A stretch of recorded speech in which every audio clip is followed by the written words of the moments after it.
বাংলাদেশ অন্তর্বর্তী সরকারের গঠিত নির্বাচন সংস্কার কমিশন বিভিন্ন শ্রেণী পেশার মানুষের সাথে বৈঠক করে মতামত সংগ্রহ করছে, যেখানে অনেকেই রাষ্ট্রপতি পদে সরাসরি নির্বাচন, বিনা প্রতিদ্বন্দ্বিতায় নির্বাচিত হওয়া এবং সংবিধানে না ভোটের বিধান ফিরিয়ে আনার মতো প্রস্তাব দিয়েছেন।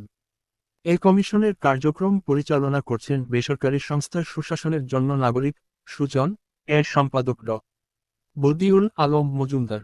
তিনি জানিয়েছেন, সকল মতামত সংগ্রহের পর সেগুলি পর্যালোচনা করে নির্বাচন সংস্কারের জন্য সুপারিশ উপস্থাপন করা হবে প্রধান উপদেষ্টার কাছে। কমিশনের বৈঠকে অংশ নেওয়া অনেকেই রাষ্ট্রপতি পদে সরাসরি নির্বাচনের প্রস্তাব দিয়েছেন, যা নিয়ে দেশে নতুন আলোচনা শুরু হয়েছে। এ বিষয়ে বদিউল আলম মজুমদার বিবিসি বাংলাকে বলেছেন, আমরা এখন সকলের মতামত নিচ্ছি, যাতে আমাদের রিপোর্টে জনগণের আকাঙ্ক্ষা প্রতিফলিত হয় এবং তা দেশের নির্বাচনী ব্যবস্থার উন্নয়নে সহায়ক